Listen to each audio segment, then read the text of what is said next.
Mas vamos, então, dar início agora à última palestra do nosso evento, com o Dr. Luiz Guilherme Marinoni.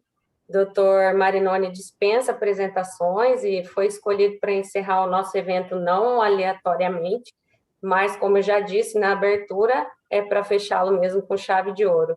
Então, receba, doutor, o agradecimento da Escola Superior da Advocacia Pública da Promate por ter aceitado o nosso convite para estar aqui.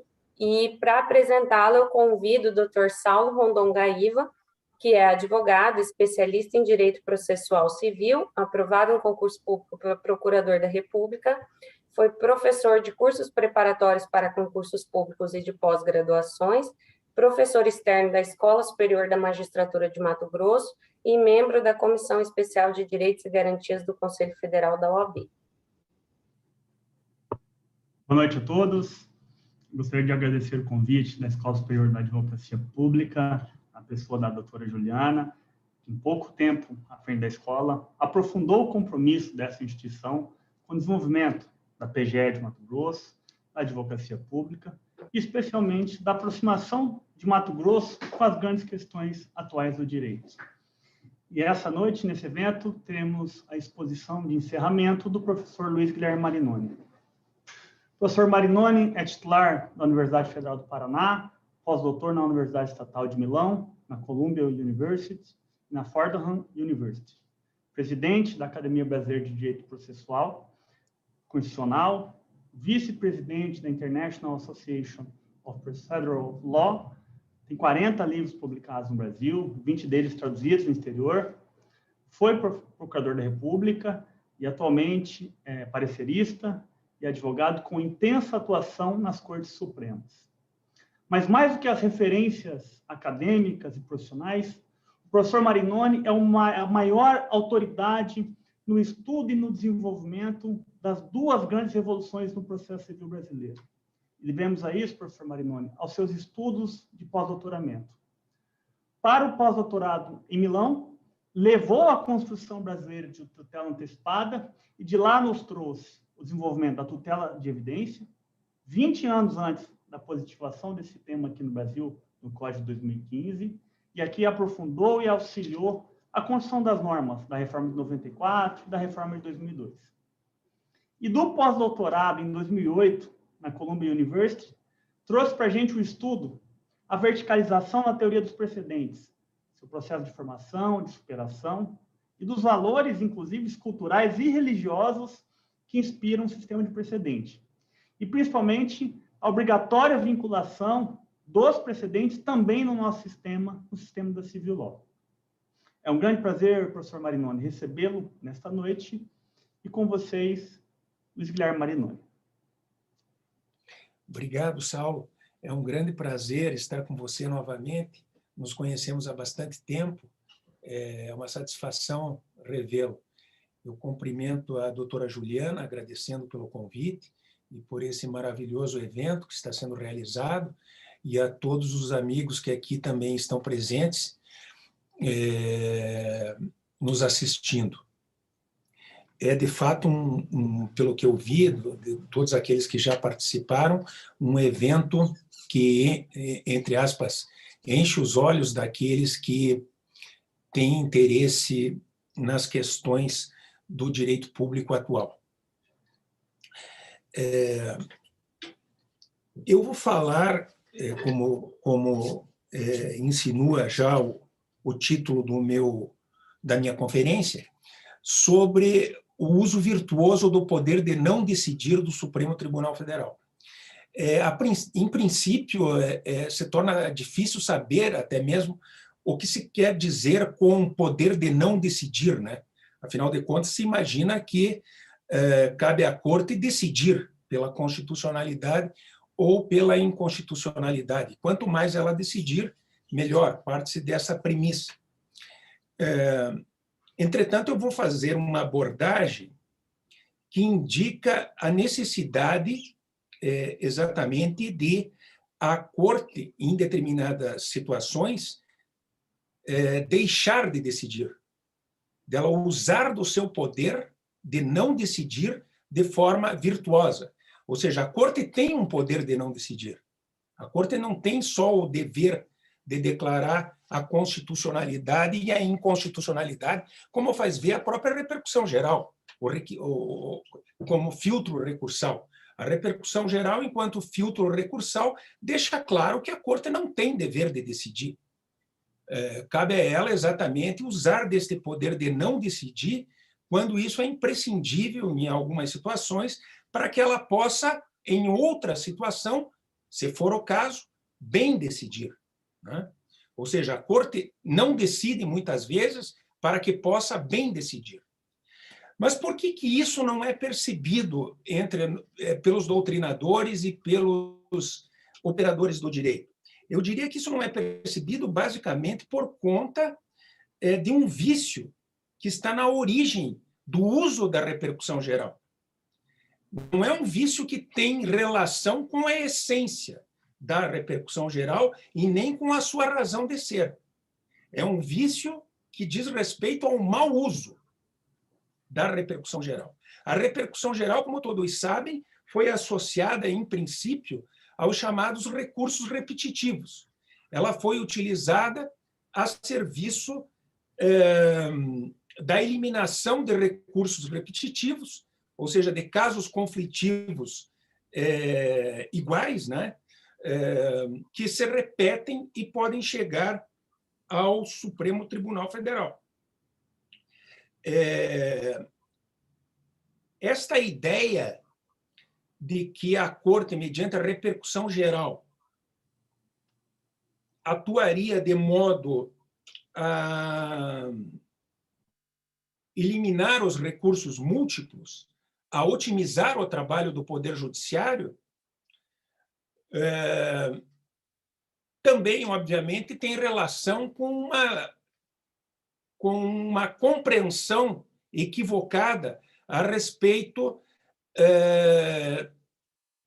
da própria função dos precedentes das Cortes Supremas, em especial dos precedentes constitucionais. Muitos imaginam que cabe aos precedentes simplesmente decidir questões pontuais para evitar que elas sejam redecididas ou tenham a necessidade de ser relitigadas. Essa não é nem nunca foi a função dos precedentes em qualquer país de common law. Ou seja, em qualquer país em que nós temos que estudar de forma a partir de qualquer país que nós temos que nos abeberar do direito comparado. Decidir questões iguais para evitar a sua relitigação é função do collateral estoppel, é função da coisa julgada sobre a questão. O collateral estoppel surgiu no common law 7 séculos antes do stare decisis.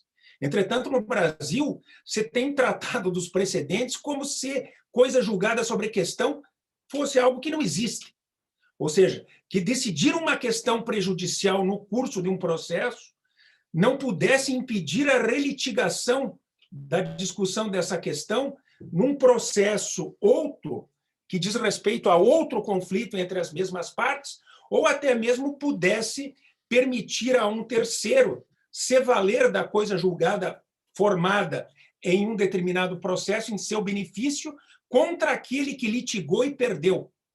Para um americano, aliás, seria extremamente curiosa a nossa posição, porque nós estaríamos admitindo que uma decisão proferida num processo em que não participou nenhuma das partes que quer e deseja se beneficiar do precedente, pode se valer do precedente, mas quando participa do precedente, ou melhor, quando participa do processo, discute a questão e é vencido, não pode ser submetido à decisão quando está litigando a mesma questão com uma outra pessoa, com um litigante com uma outra cara.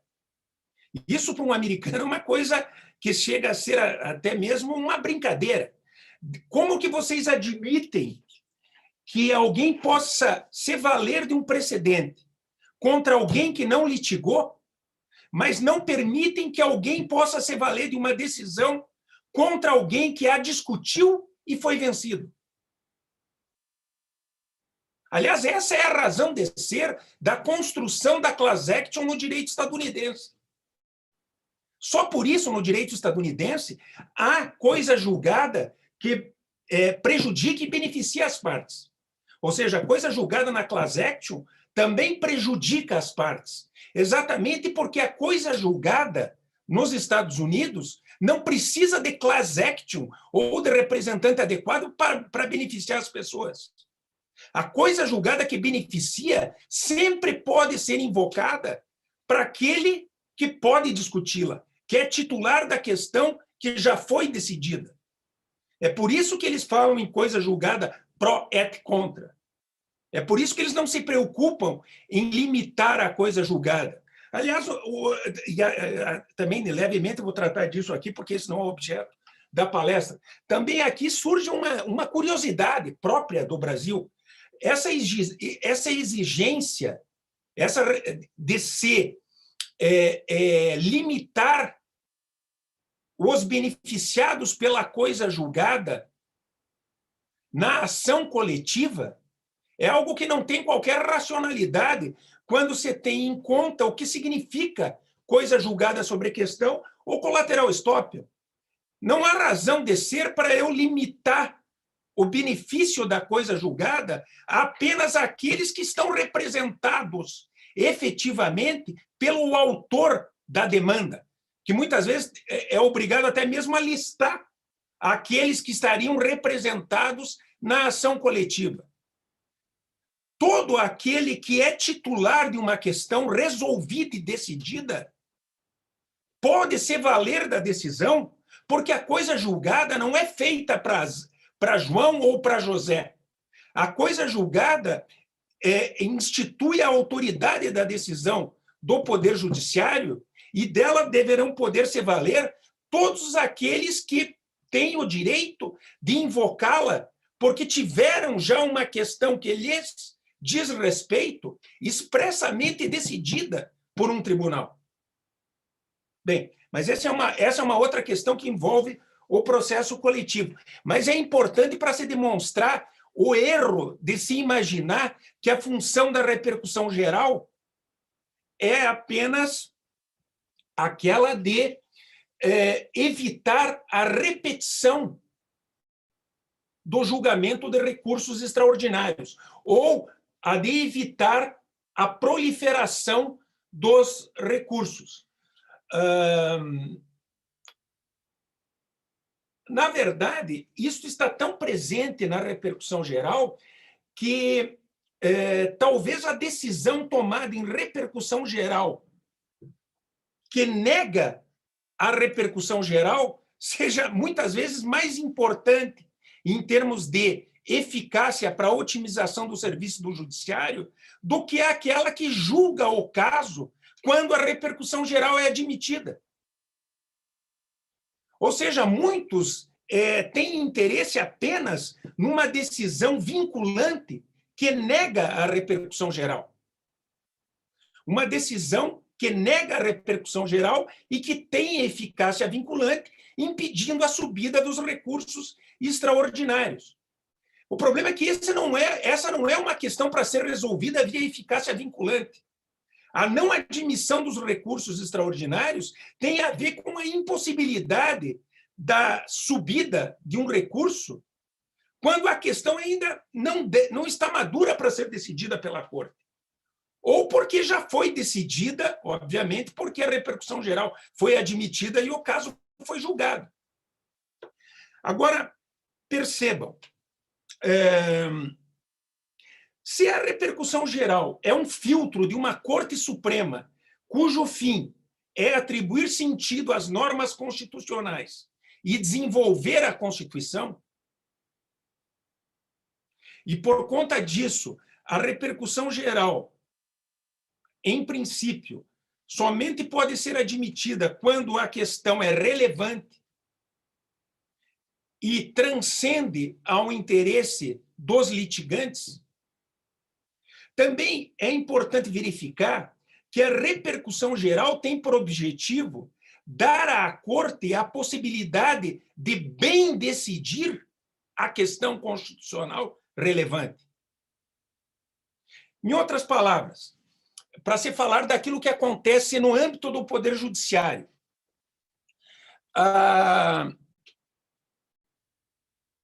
não há razão para se admitir repercussão geral quando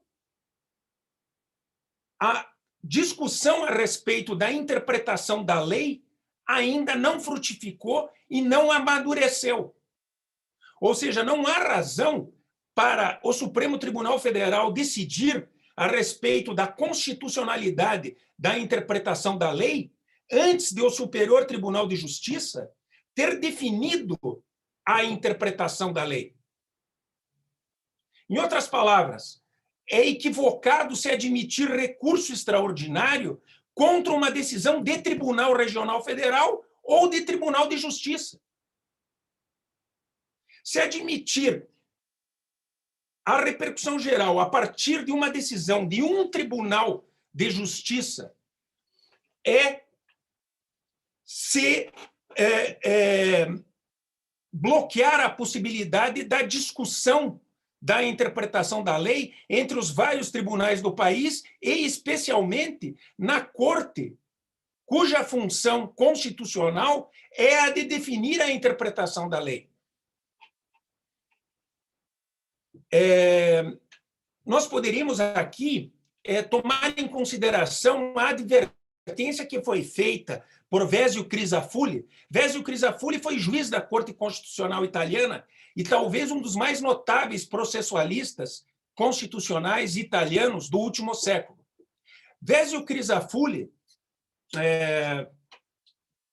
talvez 2 décadas depois da instituição da Corte Constitucional Italiana, ao se deparar com grave conflito entre a Corte de Cassação e a Corte Constitucional, sugeriu que a Corte Constitucional devesse passar a decidir apenas a partir do momento em que o direito vivente frutificasse. Ou seja, a partir do momento em que o direito vivente fosse instituído pelas seções unidas da Corte de Cassação. O que ele quis dizer com direito vivente? Ele tomou em consideração a natural possibilidade da mutação da interpretação no tempo e a natural possibilidade de várias interpretações a respeito de um dispositivo legal, de várias normas, portanto, jurídicas extraídas de um dispositivo legal, conforme os fatos apresentados em cada caso concreto. Ou seja, ele considerou a possibilidade de as cortes inferiores, distribuídas nas várias localidades do país, interpretarem a lei de forma diferente, de forma diversa. Disse ele até mesmo que isso seria fundamental para a democratização das decisões interpretativas, que isso seria fundamental para propiciar o diálogo entre os intérpretes colocados nos tribunais e fundamentalmente, para permitir a boa discussão da questão perante a Corte de Cassação. E, por fim, concluiu. E isso é fundamental até mesmo para que o controle de constitucionalidade possa ser exercido de forma adequada. Porque o controle de constitucionalidade será tanto melhor quanto mais a Corte Constitucional puder decidir ou julgar com base na maioria dos intérpretes. Como, aliás, é lugar comum hoje no direito constitucional, os intérpretes da Constituição. É claro que, quanto mais restrita é a possibilidade da Corte conhecer a opinião dos vários intérpretes da Constituição, mais ainda dos intérpretes autorizados da Constituição, para decidir os casos de forma autoritativa, para interpretar de forma autoritativa, como são os juízes e os tribunais, que têm esse poder via controle difuso. Ora, decidir a partir da maioria das decisões, ou das várias decisões, permite a consideração da análise da lei em perspectivas fáticas diversas, que podem surgir em localidades diversas do país. Disse ele, então, que, por fim, e para se concluir sobre a posição dele, que a jurisdição constitucional perderia muito ao fazer o controle de constitucionalidade a partir de uma única decisão aleatoriamente escolhida e proferida por uma corte regional, enfim, por uma corte que não expressa aquilo que decorre do diálogo entre todos os juízes e todos os tribunais do país. É claro que isso pode ser perfeitamente aplicado no Brasil. Não há razão para a Corte, para o Supremo Tribunal Federal, decidir a partir de uma decisão do Tribunal de Justiça do Estado do Paraná, apenas. Tomada quando, muitas vezes, a lei foi há pouco tempo instituída. Por que a Corte iria decidir a partir de uma decisão do Paraná, deixando de considerar a voz do Superior Tribunal de Justiça, que tem a função de interpretar a lei, tomando em consideração as interpretações de todos os tribunais? Não há por que se atribuir à Corte tal função, a não ser quando se pensa equivocadamente na função da Corte. Ou seja, quando se pensa que a função da Corte é corrigir as decisões e não bem decidir para atribuir sentido às normas constitucionais e desenvolver a Constituição, alguém poderia dizer, não, mas se ela não decidir sobre um caso concreto julgado no Tribunal do Paraná, ela pode permitir a consolidação de um erro, de um equívoco. O problema é que as Cortes Supremas não têm a função de corrigir decisões. Há muito tempo elas não têm essa função. A função de uma Corte Suprema, de uma Corte de Precedentes, é a de desenvolver o direito. É uma função interpretativa, não é uma função de correção. A Corte deve entrar em ação quando ela tem nas suas mãos material consolidado que lhe permite bem decidir. Portanto, isso significa que a Corte somente deve decidir sobre a interpretação da lei a partir do momento em que se exauriu a interpretação nas cortes que têm a atribuição de interpretar a lei. Ou seja, quando surgiu precedente interpretativo no Superior Tribunal de Justiça. É apenas a partir daí que a Corte Constitucional deve entrar em ação. Isso, na verdade, faz com que o Supremo Tribunal Federal não tenha que perder tempo com uma enormidade de recursos extraordinários advindo dos vários tribunais inferiores, ou tenha que julgar todas as decisões proferidas no Superior Tribunal de Justiça antes de instituído um precedente interpretativo. Isso seria fazer a Corte perder tempo, perder energia e poder precipitadamente decidir uma questão. Porque é óbvio que, quando uma questão é amadurecida, é muito difícil que a última palavra da Corte, que tem função constitucional para definir a interpretação da lei, se constitua uma interpretação constitucional.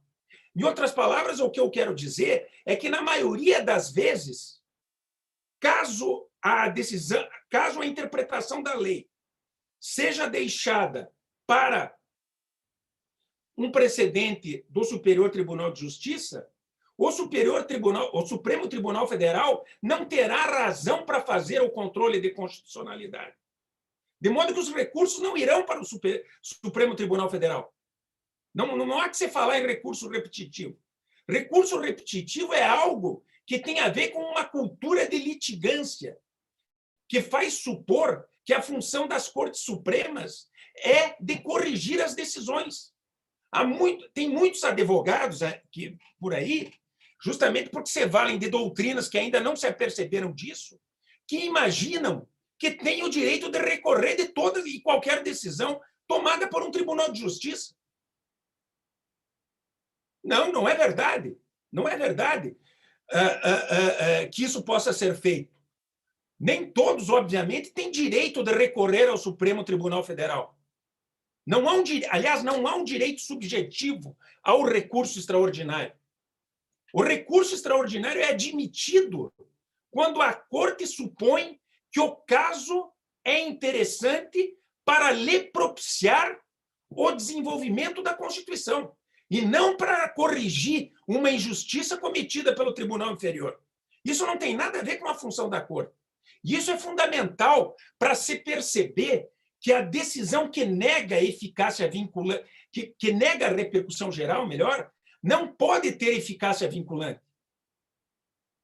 Porque, em determinado caso, um recurso extraordinário pode ser remetido à Corte e a Corte verificar que ainda não é um momento para decidir a questão a respeito da constitucionalidade da interpretação, porque não há propriamente ainda um precedente interpretativo do Superior Tribunal de Justiça.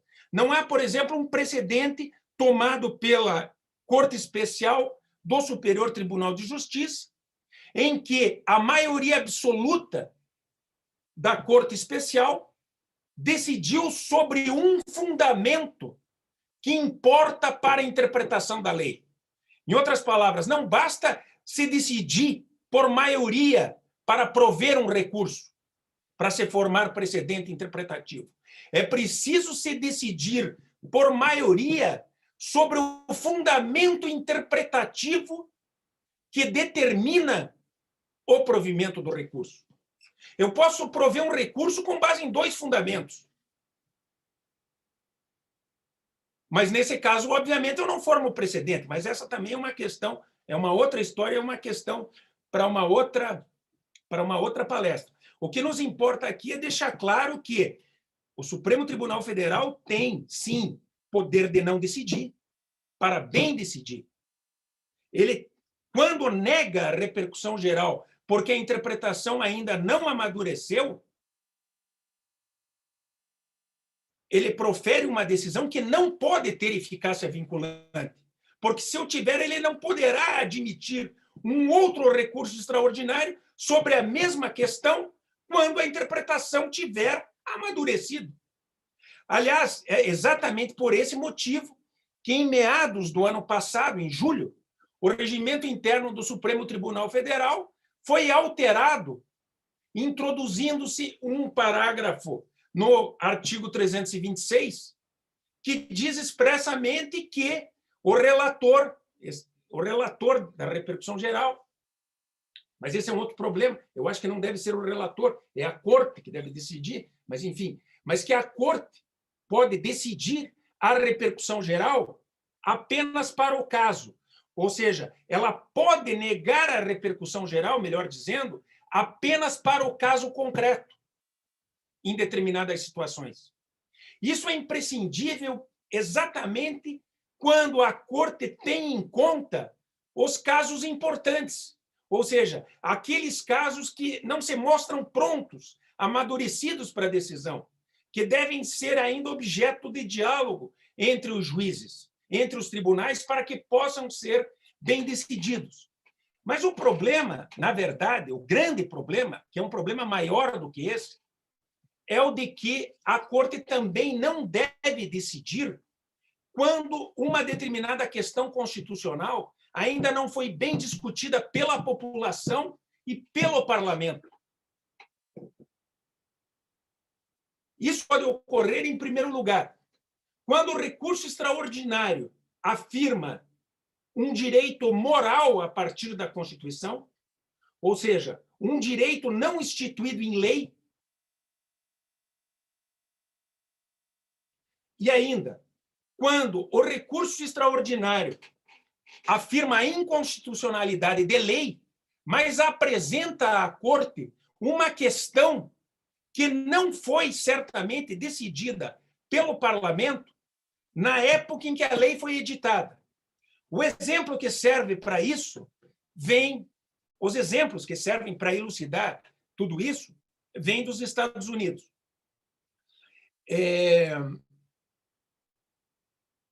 Em primeiro lugar, a doutrina americana se vale de uma técnica chamada the second look, o segundo olhar, a necessidade do segundo olhar. Quando há necessidade do segundo olhar, a impedir uma decisão imediata sobre a questão constitucional. Essa necessidade, o emprego da técnica do second look, foi desenvolvida por Guido Calabrese, quando à época era juiz da Corte do Segundo Circuito, em caso em que se impugnou a constitucionalidade de lei que criminalizava o suicídio assistido. O problema é que, nesta demanda, em que se discutia, em que se alegava a inconstitucionalidade de uma lei do Estado de Nova York, que havia criminalizado o suicídio assistido, o que se discutia, na verdade, era a questão da eutanásia. Calabrese, então, mostrou, olha, essa lei que proibiu, que criminalizou o suicídio assistido, é uma lei do início do século XX. É uma lei de 1910, 1918, da segunda década do século XX. E, obviamente, nessa época, não se cogitava de eutanásia, exatamente porque não eram conhecidas as técnicas para se realizar a eutanásia. Não se falava em eutanásia. Não se discutiu, obviamente, sobre a eutanásia no momento em que se editou a lei. Aliás, disse ele, a população nunca bem discutiu sobre os fatos que envolvem a eutanásia. O parlamento estadual, aqui do estado de Nova York, nunca bem discutiu a questão da eutanásia. De modo que, a meu ver, eu não posso, diz o Guido Calabrese, eu não posso... ele estava numa corte em que existiam 3 juízes. 2 juízes já tinham reconhecido a inconstitucionalidade da lei a partir da cláusula do devido processo legal, do qual decorre um direito à privacidade, do qual eles extraíram um direito à liberdade, do qual eles extraíram um direito à liberdade de encerrar a própria vida. Calabrese, então, disse, olha, eu não posso me permitir retirar da zona de penumbra de uma cláusula aberta da Constituição um direito de liberdade de encerrar a própria vida, quando eu estou aqui legitimando algo que depende da discussão de fatos que ainda não foram discutidos nem devidamente nem pelos cientistas, nem pela população e nem, muito menos, pelo parlamento. Então, eu vou decidir da seguinte forma. O voto dele foi vencido. Foi 2-1. Eu vou decidir da seguinte forma. A opinião dele, embora tenha sido pela inconstitucionalidade, foi uma opinião divergente. Ele disse, olha, eu vou admitir a inconstitucionalidade de forma provisória. O adjetivo provisório é próprio daqueles que estão preocupados com a democracia deliberativa, como você sabe. É próprio daqueles que estão preocupados com o diálogo institucional para a fixação, para o estabelecimento da interpretação constitucional. Calabrese, então, disse, eu vou reconhecer a inconstitucionalidade de forma provisória, mas gostaria de conhecer qual será ou qual seria a decisão do parlamento acerca dessa questão, que, a meu ver, poderá reafirmar a lei, poderá alterar a lei ou poderá não fazer nada. Poderá se contentar com a decisão por maioria que foi tomada aqui pela Corte. Obviamente, que ressalvando-se a possibilidade que eu tenho de voltar a discutir a questão uma vez editada a lei pelo parlamento. É claro que, posteriormente, eu terei a possibilidade de declará-la inconstitucional. Ou seja, O que Calabrese fez com essa técnica foi instituir um diálogo institucional. Instituir um diálogo institucional em nome daquilo que ele alcunhou como nocividade da supremacia do judiciário nos casos em que apenas é possível se decidir a partir de uma zona de penumbra de cláusula aberta da Constituição, em detrimento da discussão popular e da deliberação parlamentar, em detrimento da democracia deliberativa, enfim. Eu tenho que dar às pessoas e ao parlamento o poder de discutir, a possibilidade de falar, de serem ouvidos, de discutirem, para que depois eu possa voltar a decidir sobre a questão. Eu não posso fingir, declarando a inconstitucionalidade da lei, que as pessoas e o parlamento deliberaram sobre a questão da eutanásia. Quando essa lei é do início do século e, na época, não se pensava nesse problema. Essa, então, foi a decisão dela. Uma decisão que opta pela técnica do second look, mas que, em determinado sentido, tem por objetivo permitir uma não decisão da Corte, ou uma decisão provisória, como foi a decisão por ele tomada, expressamente por ele qualificada como decisão provisória. Entretanto, claro, essa decisão que declarou a inconstitucionalidade da lei do Estado de Nova York foi levada à Suprema Corte. O certiorari foi admitido na Suprema Corte dos Estados Unidos e, por incrível que pareça, a decisão foi reformada por 9 votos a 0. Por 9 votos a 0, se decidiu pela constitucionalidade da lei. 5 votos afirmaram a constitucionalidade da lei a partir do argumento de que seria impossível extrair da cláusula do devido processo legal e do direito à privacidade um direito de encerrar a própria vida. Os 4 outros votos também afirmaram a constitucionalidade, mas advertiram. Especialmente 3 justices, o Justice Souter, a Justice O'Connor e a Justice Ginsburg. Os 3 proferiram uma decisão que se poderia dizer nitidamente minimalista, nos termos de Kassunstein. Eles afirmaram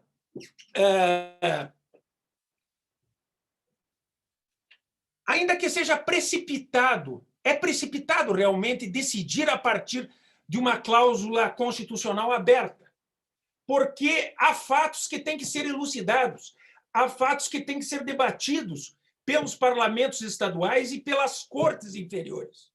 Há fatos que têm que ser discutidos pela população para que nós possamos bem decidir a questão. Não há razão para que eu realize aqui um discurso teórico aprofundado a partir da Constituição, um acordo, no sentido de acordo teórico aprofundado, né?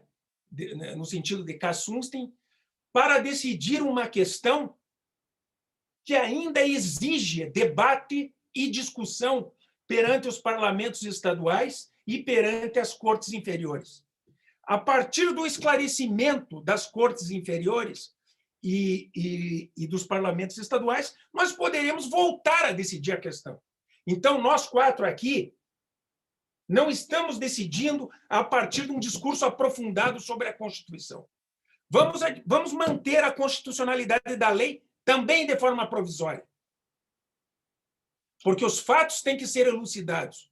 Mas nós reservamos ao direito de declarar a inconstitucionalidade, inclusive, se for o caso, mediante um discurso teórico aprofundado, quando conhecermos em detalhes os fatos e as opiniões da população e dos parlamentos e das cortes inferiores acerca da eutanásia. Então, vejam que interessante. Nesse caso, a Corte claro, por minoria, mas não importa aqui se é por maioria ou por minoria, o fato é que a Suprema Corte demonstra que não decidir é algo frutuoso também em determinadas situações. Só que aí ela se vale de uma outra técnica. Ela se vale de uma técnica minimalista. Ela diz, não há necessidade e não há possibilidade, não há razão para se aprofundar um discurso teórico a respeito do direito à privacidade, que está situado numa zona de penumbra, exatamente porque eu ainda preciso conhecer em detalhes os fatos que dizem respeito à eutanásia, para que eu possa poder bem decidir. Se vale, então, de uma técnica minimalista também, agora, nesse caso, para não decidir.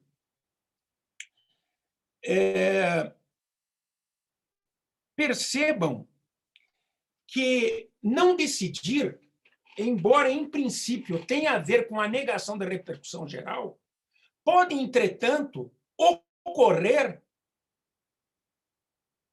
no momento em que a Corte está em condições de julgar o recurso extraordinário, porque admitiu a repercussão geral. É possível que a Corte admita a repercussão geral, mas verifique, no curso do julgamento, que a questão ainda deve ser melhor debatida. Ela pode voltar atrás, negando a repercussão geral, porque não há preclusão sobre decisão que nega a repercussão geral. O Supremo Tribunal Federal já falou isso, já decidiu nesse sentido. Ainda que no plenário virtual se deixe de reconhecer a repercussão geral, quando a questão é levada para a Corte decidir o recurso extraordinário, ela pode chegar à conclusão de que não há repercussão geral e deixar de decidir o caso. Entretanto, se a Corte entender que é importante a decisão do caso para as partes, apenas, para não se fazer uma injustiça no caso concreto, mas que é precipitado se estabelecer um precedente vinculante, que vincula a administração e todos os juízes, e, portanto, de certa forma, bloqueia a interpretação, a discussão a respeito da interpretação constitucional, ela pode deixar de atribuir eficácia vinculante à própria decisão tomada no julgamento do recurso extraordinário. Embora a decisão do recurso extraordinário, em princípio, deva ter eficácia vinculante para formar, justamente porque ela deve constituir um precedente, nós sabemos que nem toda decisão que julga um recurso extraordinário é precedente. Basta que uma decisão tenha sido tomada, não tenha sido tomada por maioria absoluta, que ela não é precedente. Um recurso extraordinário pode ser provido, mas não constituirá precedente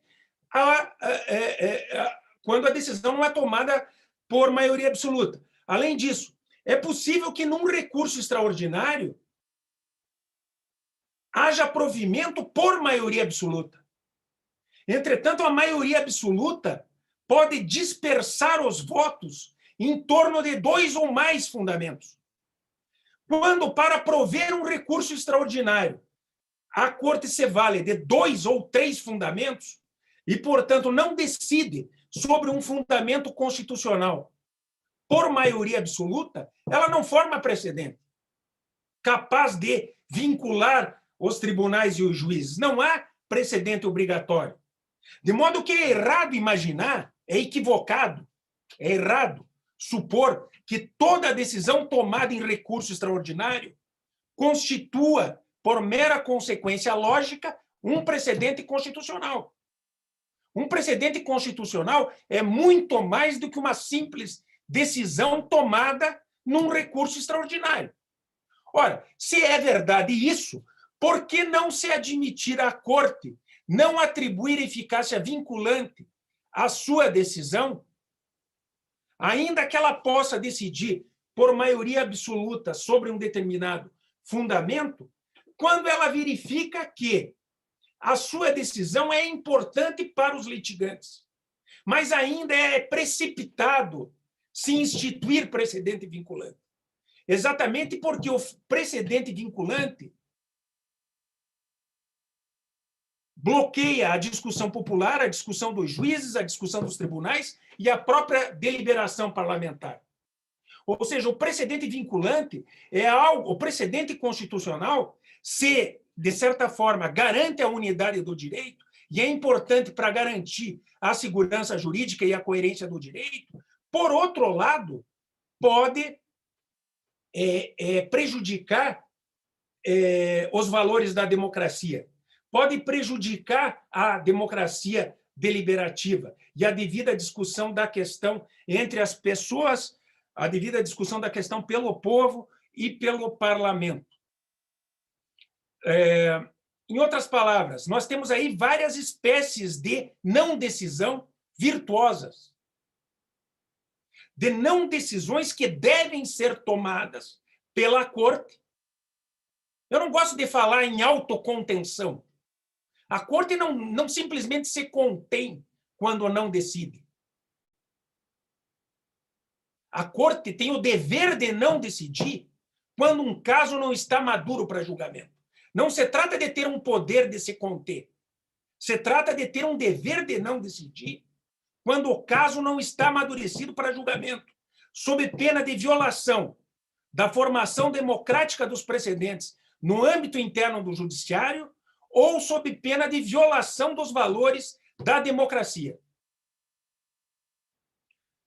por bloqueio da deliberação popular e da deliberação parlamentar. Em termos técnicos processuais, essas formas de não decisão se dão, para resumir, mediante a não admissão da repercussão geral e, eventualmente, mediante o emprego da técnica do second look ou da técnica minimalista para se deixar de decidir uma questão, ou melhor, para se decidir uma questão de modo provisório, melhor dizendo, ou para se decidir uma questão sem o aprofundamento da questão teórica, de fundo. Em outras palavras, eu vou dar um exemplo. A questão da maconha. A questão da maconha, que está hoje em julgamento no Supremo Tribunal Federal. É uma questão que constitui um exemplo interessante. Nesse caso, um sujeito foi pego com uma pequena quantidade de maconha no bolso. A Defensoria Pública do Estado de São Paulo interpõe recurso extraordinário, afirmando a inconstitucionalidade da sanção criminal contra o usuário de maconha. A repercussão geral é admitida sob o fundamento de que a Corte deve decidir sobre o direito fundamental de privacidade, porque estaria em jogo o direito de liberdade de usar drogas, todas as drogas. Isso está escrito na decisão que reconheceu a repercussão geral.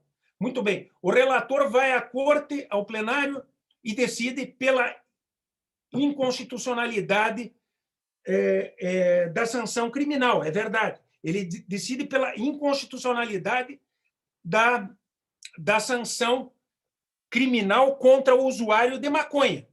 Mas o seu discurso é feito a partir do direito à privacidade. Ele afirma textualmente um direito de liberdade de usar drogas. Todas as drogas.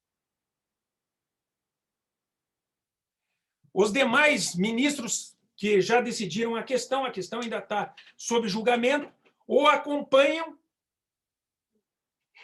apenas para limitar a discussão à questão da maconha.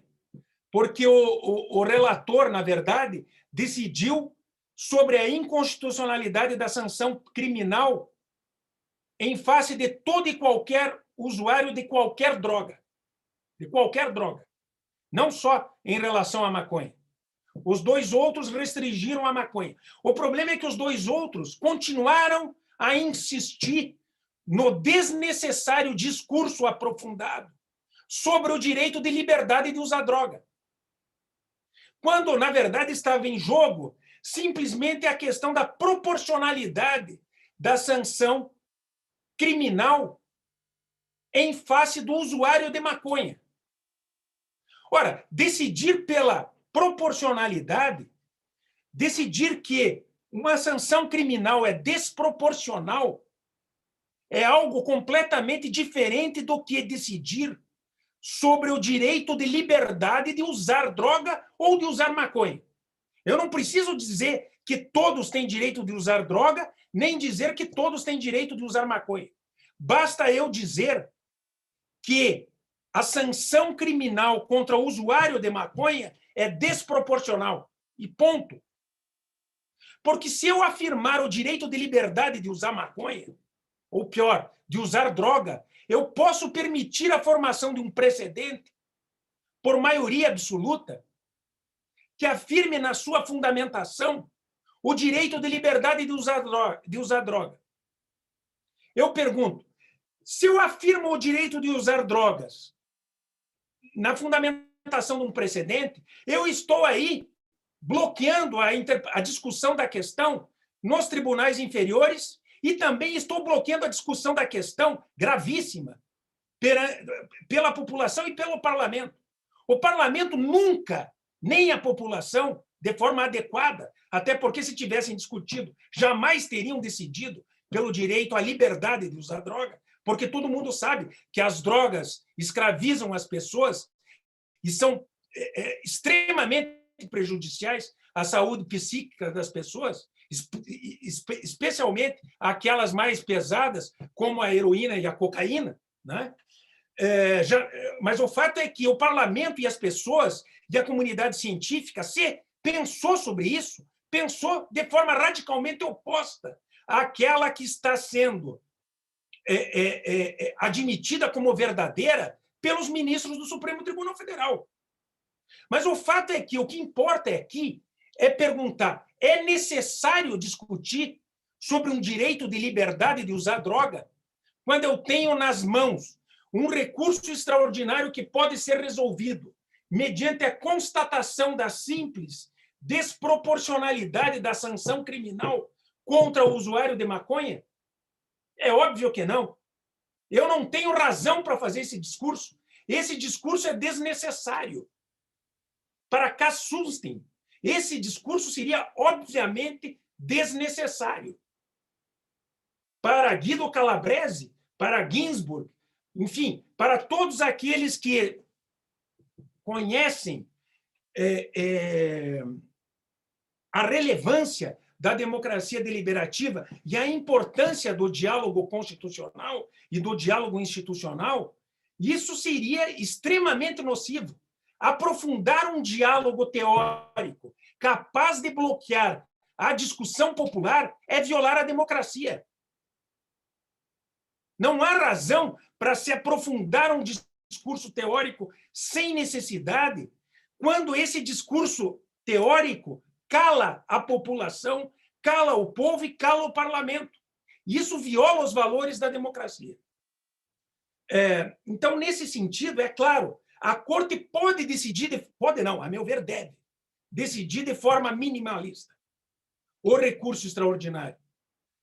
Quando ela decide de forma minimalista, embora ela decida, obviamente, ela deixa de decidir sobre a questão que teria que ter sido teorizada de forma aprofundada. Ou seja, ela deixa de decidir sobre aquilo que não é necessário. Não é necessário eu decidir se há direito de liberdade de usar todas as drogas agora. Não vou decidir sobre isso. Eu vou decidir apenas só sobre a proporcionalidade da sanção criminal contra o usuário de maconha. Simples. Não vou me aprofundar, porque isso é desnecessário e é atentador da deliberação popular e parlamentar. Então, nesse sentido, também é há um uso virtuoso do poder de não decidir de forma aprofundada. Porque uma corte maximalista quer abarcar o mundo, quer decidir tudo, quer resolver tudo. Uma corte não deve ser maximalista em determinadas situações. Eu não estou dizendo, obviamente, que uma corte sempre tem que decidir de forma minimalista. Há situações em que a corte deve decidir, claro, porque a decisão é importante para o desenvolvimento da Constituição e da sociedade naquele exato momento. Mas há situações que não decidir de forma aprofundada é importante para permitir fluir a deliberação popular e parlamentar. É importante para fazer fluir o processo democrático. Nessas situações, a Corte deve decidir de forma minimalista. Esse é um uso virtuoso do poder de não decidir.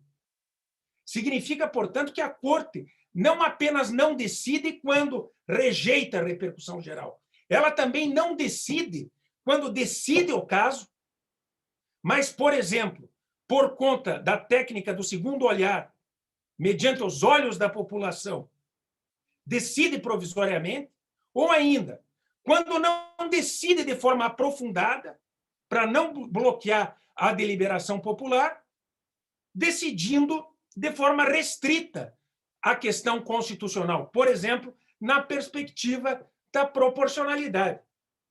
Sem um balanceamento dos direitos fundamentais propriamente ditos, sem a extração de um significado a respeito do direito que está querendo ser criado a partir da cláusula aberta pelo litigante que leva a questão constitucional à Corte. Enfim, essas eram as linhas que eu gostaria de trazer e apresentar à discussão de todos em torno da repercussão geral e do recurso extraordinário. É claro que é uma perspectiva diferente de se tratar o recurso extraordinário. É uma perspectiva processual constitucional de se tratar o recurso extraordinário, que não é limitada ao processo, à técnica processual própria ao direito processual civil, mas que também se vale dos valores próprios ao direito constitucional. Eu acho que esse é um discurso que cai muito bem num congresso como esse, um congresso voltado à advocacia pública e à discussão do direito público. Eu agradeço mais uma vez o convite que me foi formulado, dou os meus parabéns à doutora Juliana pela organização do evento, um evento de excelência, muito bem organizado, com temas relevantíssimos e com palestrantes notáveis. Também agradeço ao meu amigo Saulo, sobretudo por ter a oportunidade de revê-lo. Ele está um pouco mais velho, passou o tempo, já faz tempo que não nos revemos, mas em breve, com certeza, estaremos juntos. E também agradeço a atenção de todos que estiveram aqui nos ouvindo e estão até esse momento conosco. Muito obrigado. Eu agradeço, professor Marinoni, pela brilhante exposição e trago aqui algumas indagações e algumas angústias a respeito desse tema.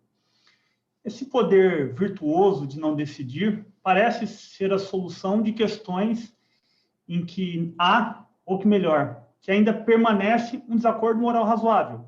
E aí o senhor nos deu o exemplo da descriminalização do uso de aborto, eu cito também as decisões, a projeção do Supremo de criminalização da homofobia, para citar apenas duas das pautas de costumes do biênio do presidente Fux.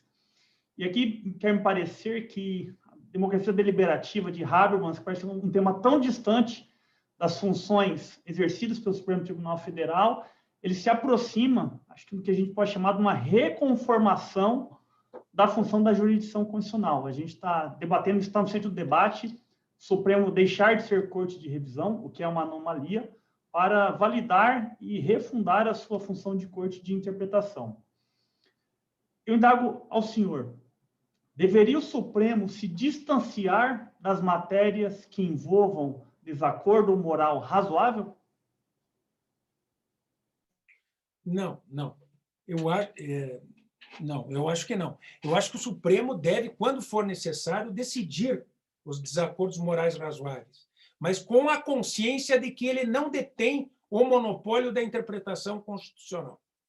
Ou seja, a interpretação da Constituição, nós temos que partir da premissa de que a interpretação da Constituição é da titularidade do povo.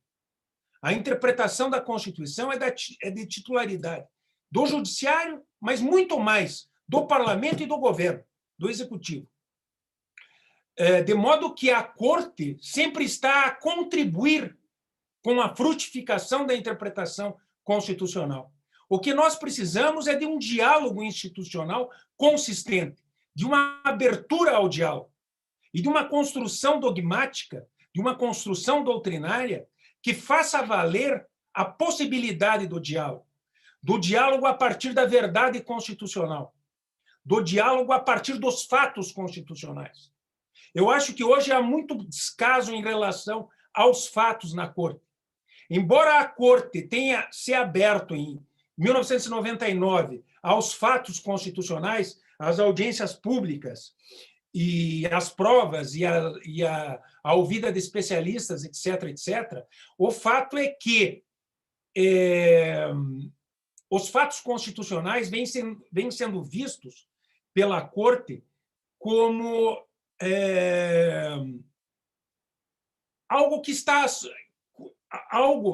que estaria à sua discrição, ou seja, que ela não teria o dever de necessariamente aferir, discutir e justificar.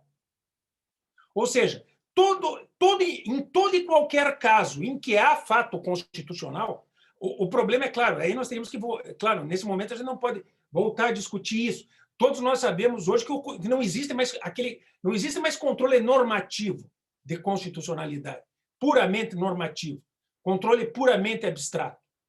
Há controle concreto. Na verdade, é um erro se imaginar e se falar que o controle difuso foi objetivado. Isso é uma imbecilidade, eu diria. O que houve foi a atribuição de verdadeiro sentido a um controle difuso que depende de uma Corte Constitucional. Essa é uma outra questão. Jamais se imaginou se falar em controle objetivo num país que detém a possibilidade de fazer controle difuso, como nos Estados Unidos, e que detém, por consequência, por lógica, porque todo país que trabalha com controle difuso tem que ter precedente constitucional. Agora, ter precedente constitucional não significa objetivizar o controle de constitucionalidade, ou abstrativizar, pior ainda, o controle de constitucionalidade. Se dá eficácia vinculante a um precedente, nada tem a ver com a forma do controle de constitucionalidade. Tem a ver com a necessidade de atribuição de eficácia ao sentido atribuído à Constituição pela Corte. Isso é um outro problema. Isso é um problema que tem a ver com stare decisis, não tem a ver com o controle de constitucionalidade. Ou seja, não é possível se confundir eficácia de stare decisis com controle de constitucionalidade, se falando em abstrativização do controle de constitucionalidade. Isso é um erro teórico, um lamentável erro teórico. Agora, o que ocorreu, na verdade, foi a concretização do controle abstrato. O controle abstrato hoje não pode ser exercido sem o conhecimento dos fatos.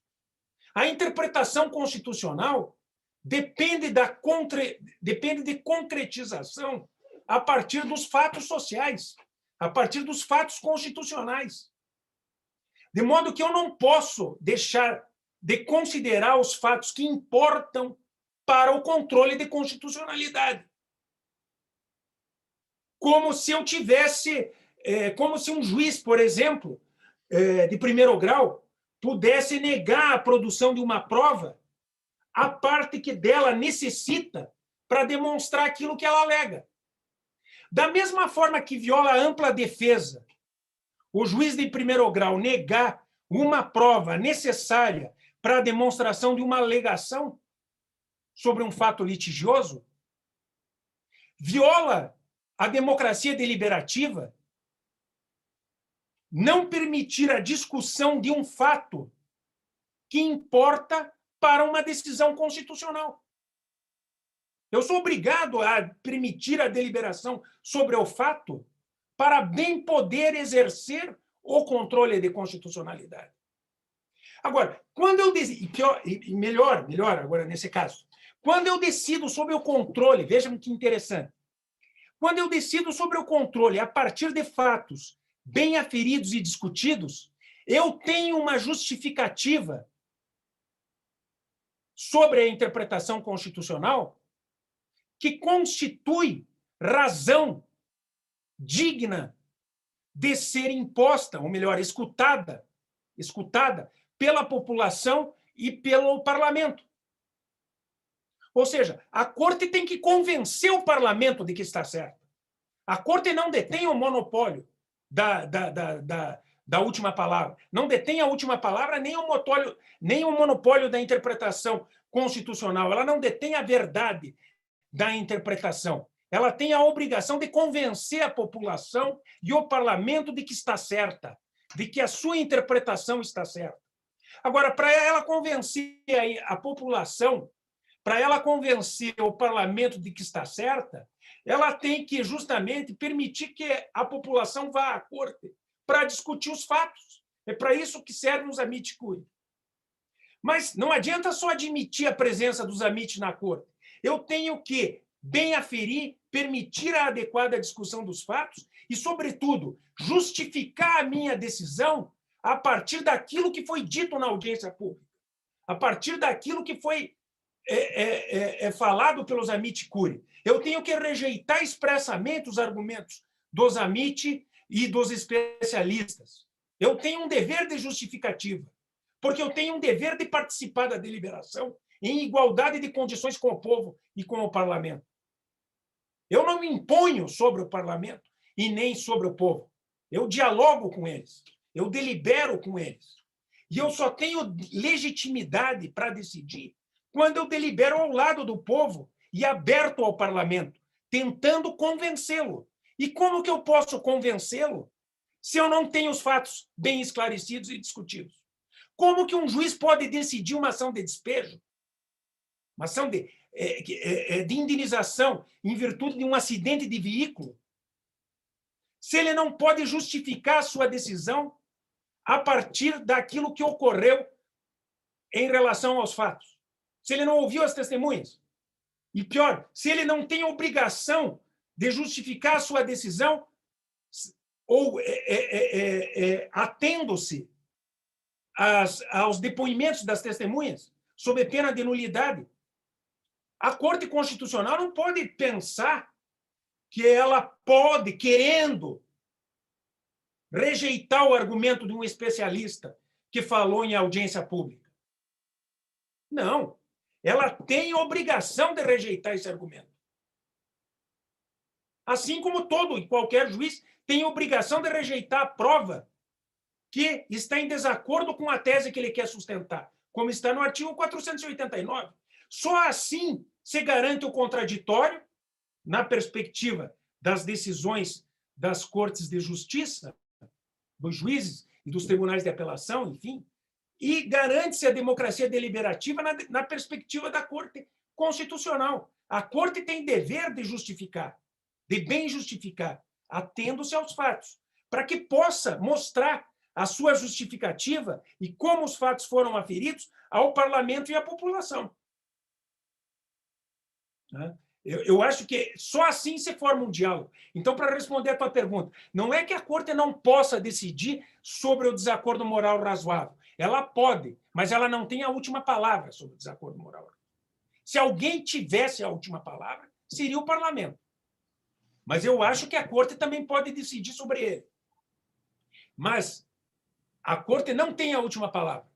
A Corte tem que estar em diálogo com o parlamento e com a população.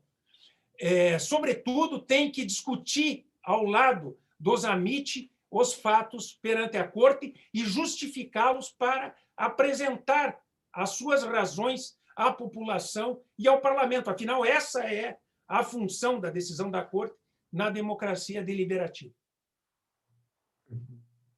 Professor, dentro dessa perspectiva de ampliação do debate, será que ao invés de utilizar o 326, parágrafo 1º do regimento, né, que foi trazido ano passado na emenda regimental 54, muito como uma reação do próprio Supremo, na presença do ministro Toffoli, contra a PEC que tentava limitar os poderes dos relatores nos julgamentos de ADIs e de atos contra o presidente de Câmara e de Senado, será que ao invés da gente enfrentar essa questão do ponto de vista de admissibilidade, né, repercussão é admissibilidade, não seria melhor a gente utilizar, por exemplo, aquele modelo decisório que o Supremo utilizou no caso do homeschooling, que fez uma confrontação entre o dever solidário de educação e a liberdade e a intimidade dos pais em prover a educação de forma doméstica, e que o Supremo fez o debate constitucional, mas estabeleceu que, para se reconhecer um parâmetro de legalidade, era necessário uma lei federal que regulamentasse essa matéria? Será que aí a gente não teria uma maior participação das partes, uma ampliação do debate, ao invés de resolver a questão, de matar a questão com uma negativa de repercussão geral? Não, mas veja, a negativa de repercussão geral nunca mata a questão. Como eu disse, a negativa de repercussão geral é para propiciar uma necessária discussão que ainda não ocorreu. Quando a questão está madura para ser decidida, a repercussão geral tem que ser admitida e decidida. A negativa de repercussão geral nunca vai negar a possibilidade da decisão. Não se trata aí de uma não decisão porque eu não quero decidir. Se trata de uma não decisão porque eu não posso bem decidir. Entende? E o artigo 326, quando dá esse poder ao relator, tem que ser lido, obviamente, de uma forma que esse poder é da corte. O poder de negar a repercussão geral tem a ver com a previsão de 2/3 do próprio artigo da Constituição que prevê a repercussão geral e, portanto, não pode ser feita só pelo relator, é claro. Esse artigo, nesse sentido, a palavra o relator poderá atribuir, negar a repercussão geral com efeito só para o caso concreto, tem que ser compreendida como a Corte poderá negar eficácia vinculante à decisão negativa de repercussão geral, ou a Corte poderá decidir a negativa de repercussão geral só para as partes do caso concreto, mas sem vincular os demais. Porque se eu vincular os demais, eu não posso depois receber um outro recurso extraordinário para decidir. Né? Por isso que a Corte não fica proibida de decidir. Ela só tem a oportunidade, ela tem que ter nas mãos a oportunidade de trabalhar com o tempo da decisão. Quando que a questão está madura para a decisão.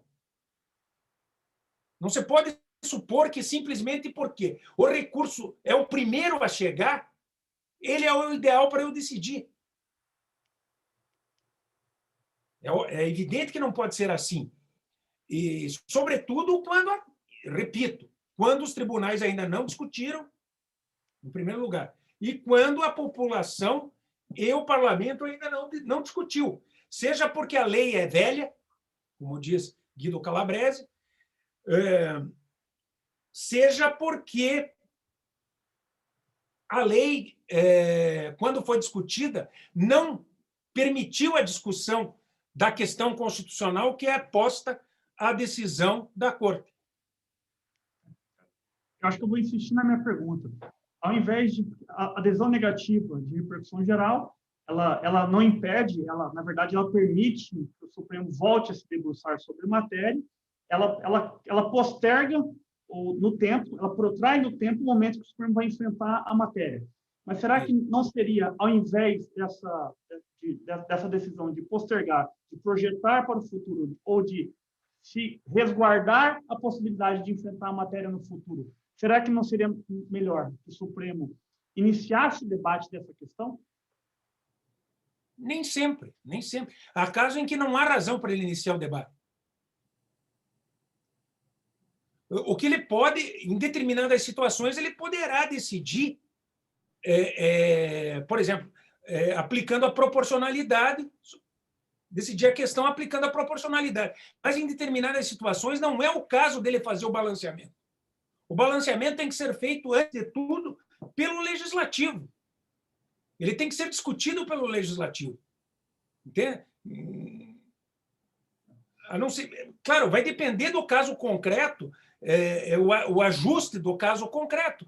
Mas quando você fala em técnicas de não decisão, você fala num poder.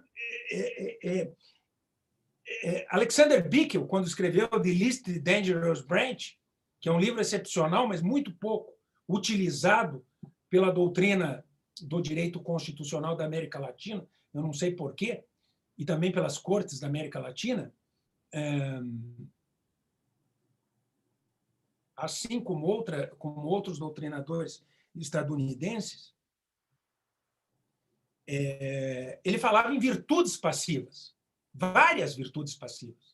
Ou seja, vários modos de não decidir que constituiriam virtudes passivas. Mas isso dependeria de cada caso concreto.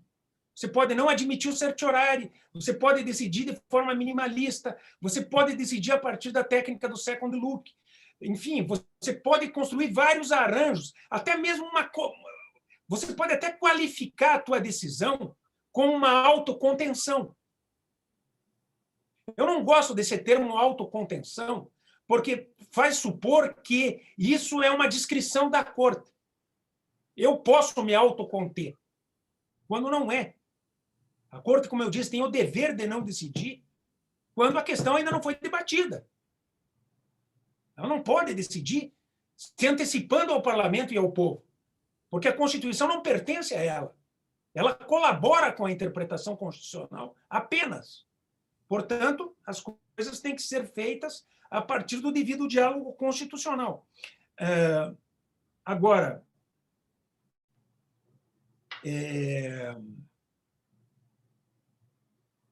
essas virtudes passivas podem ser utilizadas de várias formas. Por exemplo, não atribuir eficácia vinculante à decisão. Seria algo semelhante àquilo que você propõe. Não atribuir eficácia vinculante à decisão do recurso extraordinário. Veja, é muito mais importante, talvez, ou tão importante, né, não atribuir, em alguns casos, eficácia vinculante à decisão do recurso extraordinário, quanto atribuir. Porque se eu atribuo, eu posso cometer uma decisão extremamente precipitada. Eu posso afirmar uma constitucionalidade, reafirmando uma lei que pode provavelmente ser inconstitucional, ou posso afirmar uma inconstitucionalidade precipitada, quando a lei pode ser constitucional. Então, nessas situações, é sempre prudente trabalhar com a eficácia interpartes só, evitando a eficácia vinculante. Trabalhar com a eficácia interpartes, a meu ver, também é uma virtude passiva. Se Bickel estivesse no Brasil, certamente ele imaginaria a possibilidade de constituir uma virtude passiva através da técnica da não atribuição de eficácia vinculante às decisões tomadas no recurso extraordinário. Ele só não fez isso nos Estados Unidos porque os americanos não conseguem conceber a uma corte que decide o poder de não formar precedente. Isso é um equívoco dos americanos. É um erro dos americanos.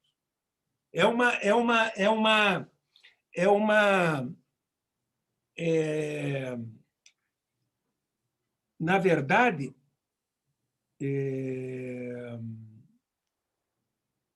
parte da doutrina que trabalha com o stare decisis nos Estados Unidos demonstra que a corte deve ser humilde nas hipóteses em que ela verifica que não tem condições de decidir por maioria absoluta sobre um determinado fundamento. Admitindo, portanto, que, embora tenha decidido, não formou um precedente qualificado pelo stare decisis, ou seja, não formou um precedente vinculante. Acontece que a maioria da doutrina estadunidense é contra isso, mas, a meu ver, está errada. O problema é que a doutrina estadunidense é a favor da supremacia do judiciário. Ela consagra o monopólio da interpretação constitucional nas mãos da corte. Essa é a palavra da maioria da doutrina estadunidense a respeito da questão do stare decisis. Isso congela o diálogo constitucional, obviamente, especialmente por conta da dificuldade da emenda constitucional nos Estados Unidos. A supremacia do judiciário, de acordo com os doutrinadores do constitucionalismo popular, atenta contra os valores da democracia. Mas também esse é um outro problema. Mas consagrar a supremacia do judiciário, e pior do que isso, não admitir que a corte, quando decide sobre a interpretação constitucional, não pode deixar de estabelecer precedente vinculante, obviamente, não só colocar o judiciário no céu, violando os valores da democracia, como também não ser humilde para deixar de ver que, em determinados casos, não se pode firmar um precedente constitucional. E quando isso não é possível, é porque não há ainda consenso a respeito de um determinado fundamento capaz de fazer frutificar uma decisão interpretativa que consagre precedente. De modo que a questão ainda tem que ser discutida por conta disso pelas cortes inferiores. Mas o que acontece na prática estadunidense? Quando a Suprema Corte decide, as cortes inferiores têm que extrair da decisão da Suprema Corte, de todas as formas, um precedente. Daí procuram técnicas interpretativas, que não servem para nada, porque não são racionais e não são úteis na maioria dos casos, como a técnica do Narrow West Test, por exemplo, que é aquele que que permite à Corte Inferior extrair da decisão da Corte Superior, da Suprema Corte, aquilo que está escrito no voto da maioria absoluta, embora a maioria absoluta também se valha de outros fundamentos. Ou seja, esse teste, o teste da limitação do fundamento, que as cortes inferiores utilizam, é um teste em que a Corte Inferior, quando se depara com uma decisão plural da Suprema Corte, com uma decisão que afirma fundamentos por minorias, dá à Corte Inferior a possibilidade de pegar as decisões minoritárias, somá-las e buscar em cada decisão minoritária algo que se repete. Então, você tem 2 votos para um fundamento, 2 para outro e 2 para outro, 6-3. Não há, obviamente, precedente, não poderia haver precedente constitucional, porque 2 juízes estão contrariando 7. 2 justices não podem firmar um precedente contra 7. Mas a Suprema Corte acha que pode, quando o recurso foi provido por 5-4, por exemplo. Se por 5-4 proveu-se o recurso, mais 5 tem 3 votos em favor de um fundamento e 2 em favor de outro fundamento, a Corte acha que formou um precedente. E daí as cortes inferiores têm que buscar nesses 2 fundamentos, num tomado por 3 e no outro tomado por 2, aquilo que minimamente se repete naquele que é formado por 3 e naquele que é formado por 2. O problema é que, quando eu busco aquilo que se repete, eu não consigo extrair a essência que importa da decisão tomada por 3. E por isso, obviamente, eu não tenho fundamento relevante e capaz de instituir um precedente vinculante. E é por isso, então, que as cortes inferiores começam a não aplicar os precedentes das Supremas Cortes. E há uma crise do stare decisis, porque não há humildade da corte capaz de permitir ver que, em determinados casos, por uma questão humana, não é possível firmar um precedente. Eu tenho 9 juízes na corte. Bom, se eu não tenho 5 que afirmem um mesmo fundamento para a decisão do recurso para a decisão do recurso, eu não posso ter precedente. Eu tenho que me conformar com isso. Eu não posso imaginar que, simplesmente porque eu tenho uma decisão plural, por maioria, para prover, mas formada por 2 fundamentos, tomados por minoria, eu tenha que ter precedente.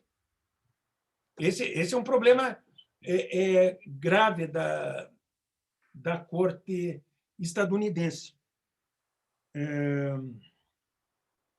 Mas, enfim, permite ver tudo isso que no Brasil, como nós temos a possibilidade de não decidir com eficácia vinculante, porque nós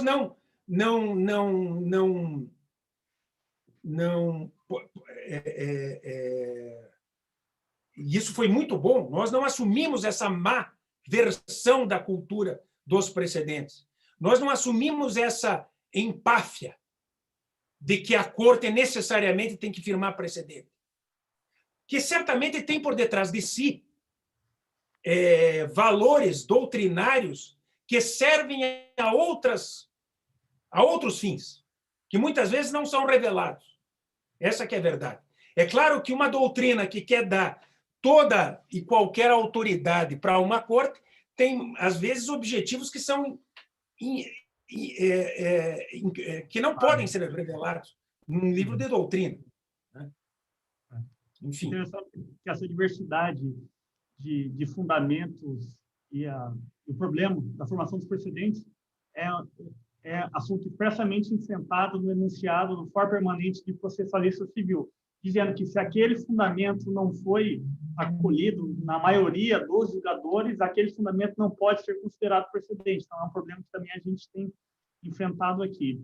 E é interessante, professor, ouvir suas considerações a respeito do uso de técnicas de não decidir à luz da conformação da jurisdição constitucional, porque sempre que a gente percebe essa discussão sobre as técnicas de não decidir, elas vêm uma perspectiva eficientista, de redução de número de processos. Tem um artigo bastante antigo do ministro Barroso suscitando essa questão e trazendo possíveis soluções da Suprema Corte americana, né? Vamos aqui no Supremo Tribunal Federal exercer um juízo de discricionariedade sobre o que vai ser decidido pela Corte. Ou então aquela ideia do seu colega da Federal do Paraná, do Sandro, né?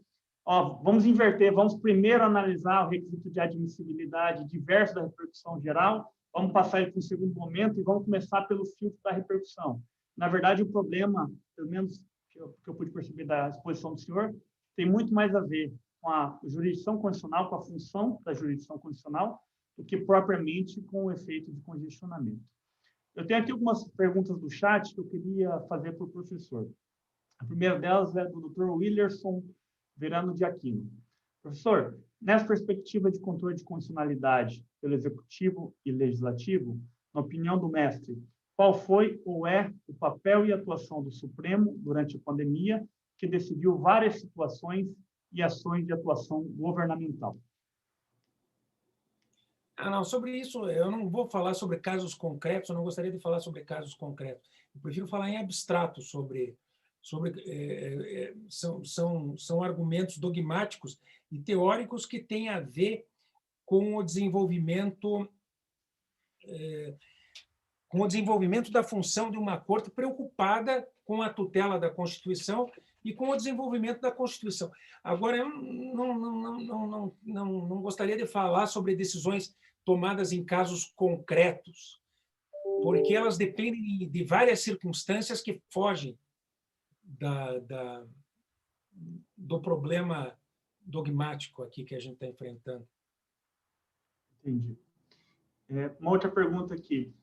Em que medida a técnica do overruling seria ferramental aqui, tendente a corrigir eventual precipitação decisória da jurisdição constitucional em matéria não maturada no parlamento ou na sociedade? A técnica do overruling? Não, aí a técnica do overruling estaria sendo utilizada diante de uma patologia da Corte, né?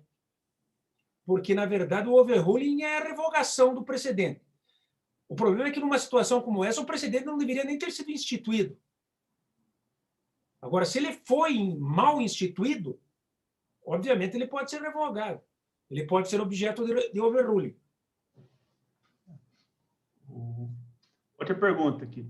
Como conformar o uso virtuoso do poder de não decidir no âmbito da jurisdição constitucional com o controle de omissões inconstitucionais em questões nitidamente contramajoritárias?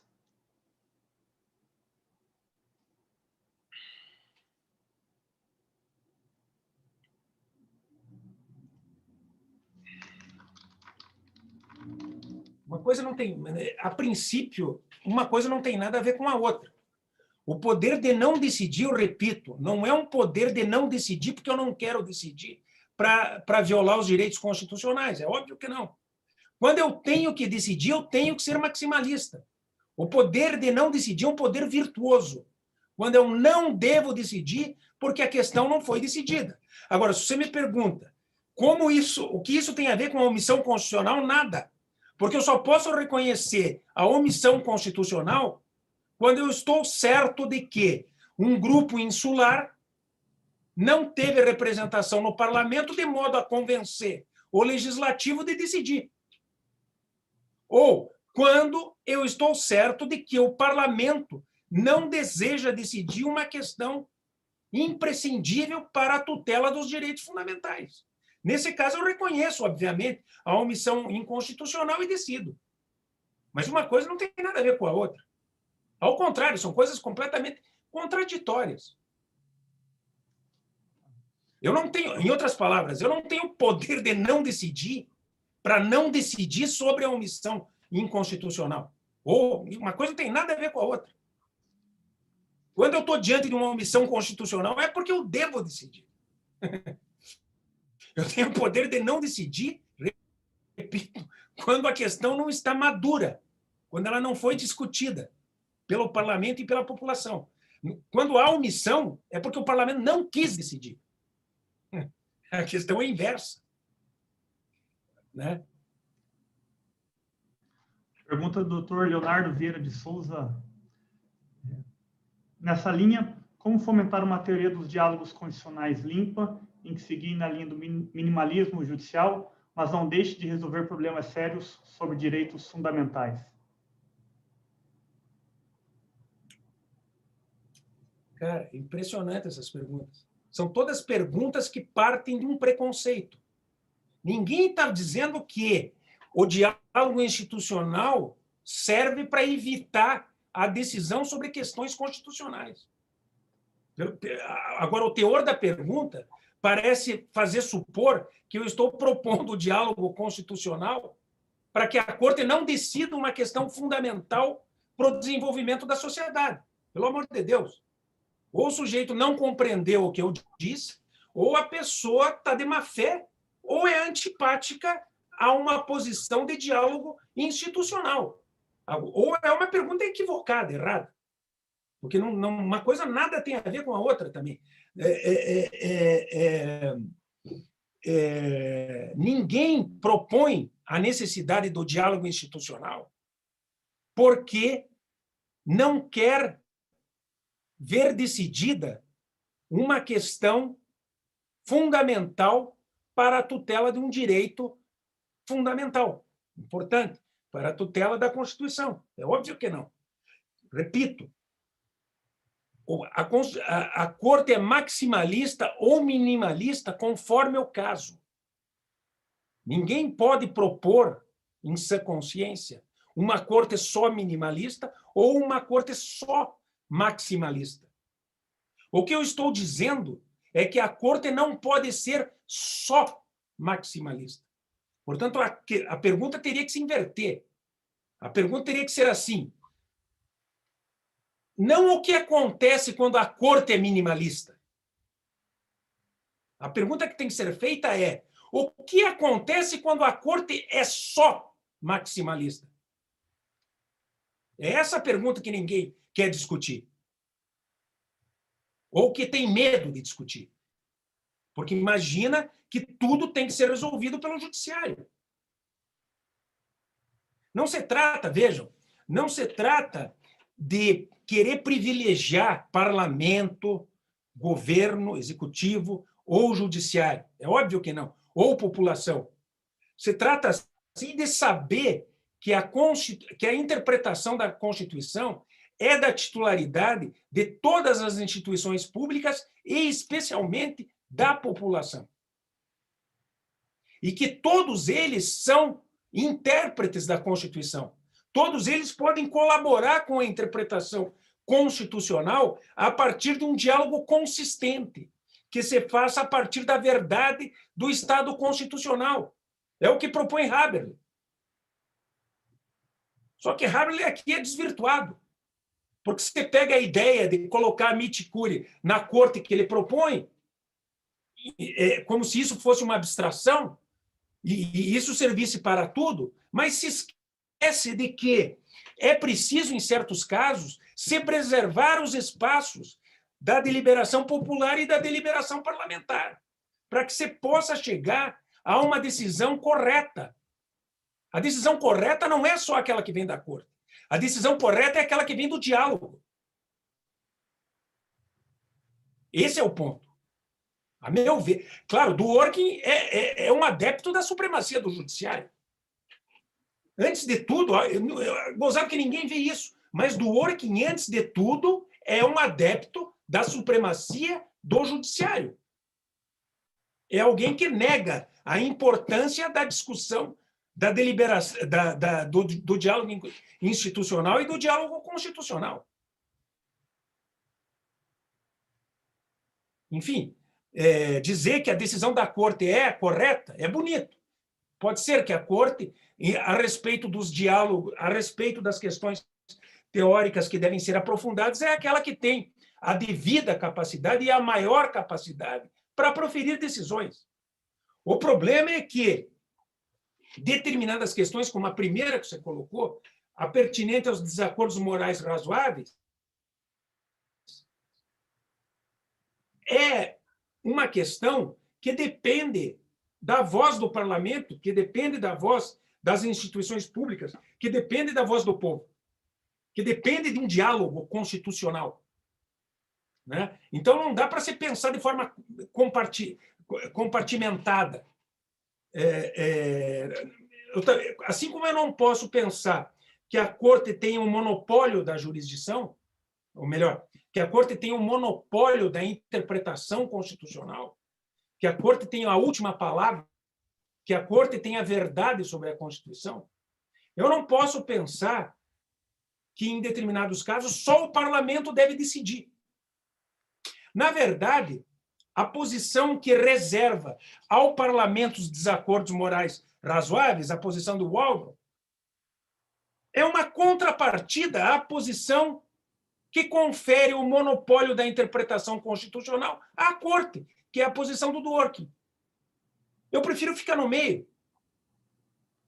Eu prefiro ficar com o diálogo institucional. Porque eu acho que a deliberação a respeito da interpretação constitucional, sobretudo a deliberação popular, é importante para se firmar o sentido da Constituição e o desenvolvimento da Constituição. Esse que é o ponto. Uma última pergunta, professor Marinoni. Dentro desse embate entre minimalismo e maximalismo da posição da Suprema Corte, e aqui Suprema Corte STF, não Suprema Corte STJ, como o senhor bem defende na obra específica, e aqui eu quero saudar o senhor, porque o senhor fez a trilogia do estudo dos precedentes, né? Em precedentes obrigatórios, o senhor falou da conformação jurídica, no STJ como Corte Suprema, do papel das Supremas Cortes como corte de interpretação e de atribuição de sentido e de construção, e no livro Ética dos Precedentes, o senhor vem em como a religião, como o calvinismo com a perspectiva cultural, cria aquele anseio por estabilidade e coerência nos precedentes, que, apesar de ser natural da common law, é algo que se aplica em todos os sistemas e é da própria essência da jurisdição. Mas dentro desse embate entre minimalismo e maximalismo, qual que é a opinião do professor sobre a inversão de primeiro se analisar os recursos extraordinários sob a perspectiva da repercussão geral, ao invés dos outros requisitos de admissibilidade, como uma forma de se reduzir o congestionamento de processo no Supremo? A gente tem uma média de 100 mil decisões por ano e uma análise de 30 a 40 temas de repercussão geral. O professor Sandro Kozikowski, ele propõe, na esteira de uma ideia do professor Barroso, de inverter, de ao invés de primeiro analisar a admissibilidade processual diversa da repercussão geral, depois repercussão geral e depois mérito, começar a análise pela repercussão geral. Qual que é a opinião do professor a respeito disso? Existe um vício no modo como a repercussão geral é utilizada, né, na corte. Sobretudo, por exemplo, por conta da ideia de jurisprudência dominante, por exemplo. Quando se julga o recurso extraordinário no plenário virtual, sob as vestes da repercussão geral, né?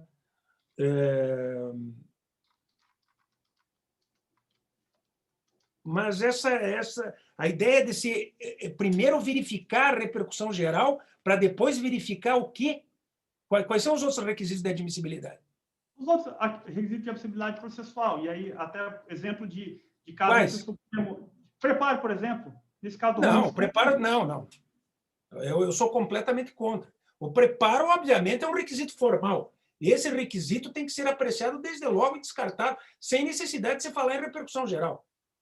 Agora, se eu estou falando de, por exemplo, porque o grande problema aí de se inverter o critério da repercussão geral sobre os demais critérios da admissibilidade é porque se imagina que erradamente que é critério de admissibilidade saber se a questão é infraconstitucional ou constitucional. Esse é o problema. Mas isso só surge por quê? Porque se admite recurso extraordinário contra a decisão de Tribunal de Justiça e Regional Federal.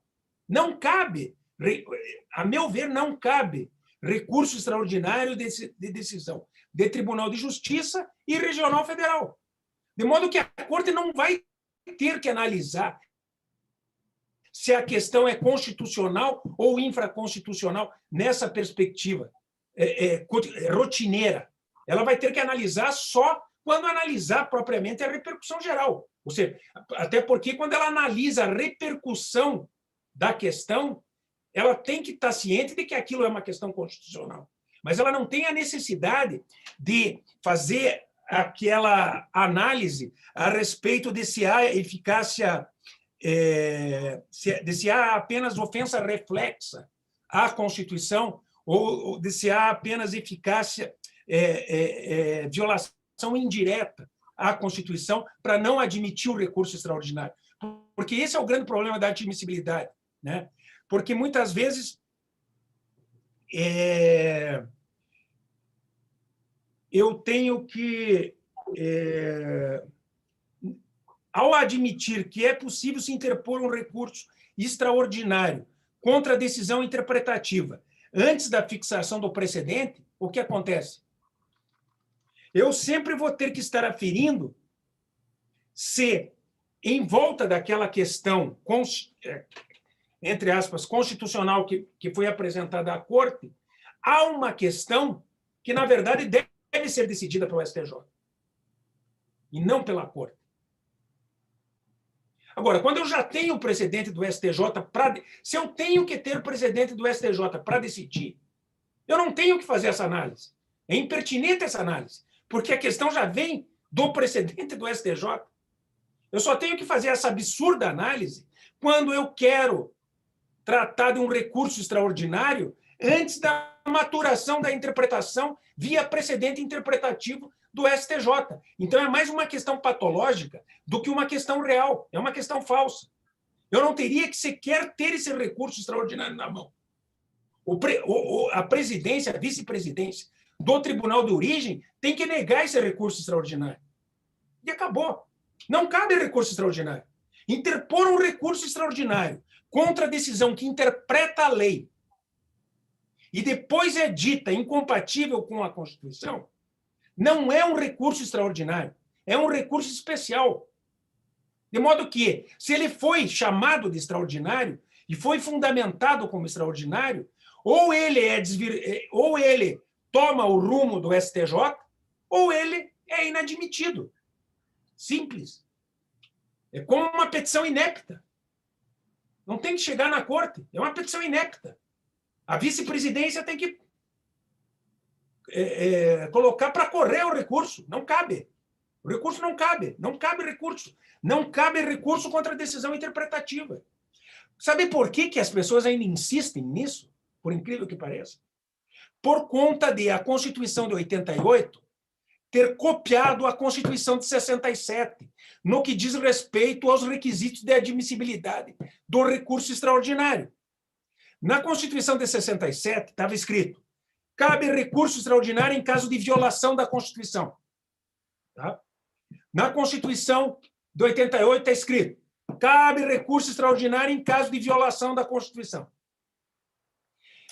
Quando eu tenho só uma Corte Suprema e só um recurso excepcional, pouco importa saber se a violação da Constituição é direta, ou seja, decorre da aplicação e da interpretação apenas da Constituição, ou se a violação é indireta, ou seja, se a decisão aplica a lei, interpreta a lei e depois é dita inconstitucional. Quando eu só tenho uma Corte Suprema e um recurso extraordinário, eu posso dizer, não, cabe recurso extraordinário porque eu tenho que ir para a Corte Suprema. Então, eu vou para a Corte Suprema quando a decisão aplicou diretamente a Constituição e a violou, e quando a Constituição interpretou a lei e violou a Constituição. Entretanto, quando eu crio duas cortes e transfiro para o STJ o poder de definir a interpretação da lei federal, obviamente eu tenho que dizer na Constituição que cabe recurso extraordinário quando há violação direta à Constituição. Cabe recurso especial quando a decisão interpreta a lei. Toda decisão que interpreta a lei, e pode ser dita inconstitucional depois, ou interpreta a lei à luz da Constituição, é, acima de tudo, uma decisão que interpreta a lei. Uma decisão que interpreta a lei desafia recurso para a única corte que pode decidir sobre o sentido da lei, que é o STJ e não o Supremo. Esse é o ponto. É um ponto óbvio. Agora, qual é o problema que está por detrás do ponto? O problema é que a doutrina do processo, porque não se atém ao direito constitucional, na verdade, ignora o direito constitucional, a teoria do direito constitucional. Eu posso falar porque eu sou processualista. Então, eu posso falar. Como os processualistas ignoram a teoria do direito constitucional e imaginam que podem tratar de uma teoria geral dos recursos, de tratar do recurso extraordinário como se ele fosse um recurso de apelação, de tratar do recurso extraordinário como ele fosse um recurso especial, eles não conseguem atribuir lógica e construir uma dogmática séria sobre o recurso extraordinário. Eles apenas conseguem captar fundamentos idênticos, capazes de identificar uma teoria capaz de servir para todos os recursos, para o recurso especial e para o recurso extraordinário, sem fazer diferença entre eles. Isso é um problema seríssimo. Isso é um problema que não permite ao usuário dos recursos, ao advogado e ao Ministério Público, perceber quando deve ser interposto o recurso extraordinário e o recurso especial. E pior, isso cobre as cortes desnecessariamente de recursos que não devem ser admitidos na origem, que não devem tomar conta da corte. Seja porque tem que ser preservado o espaço interpretativo do STJ, seja porque tem que ser deferido o espaço adequado para a Corte Constitucional, realizar o controle de constitucionalidade. Eu vou dar um exemplo. Quando se discutiu há pouco tempo sobre o artigo 1790, inciso 3 do Código Civil, aquele artigo que tratava da constitucionalidade do regime sucessório diferenciado para a concubina, para a união estável e para o casamento. É uma norma do Código Civil. É uma norma do Código Civil que foi dita incompatível com a Constituição, o artigo 226, parágrafo 3º da Constituição. Entretanto, erradamente, o Supremo Tribunal Federal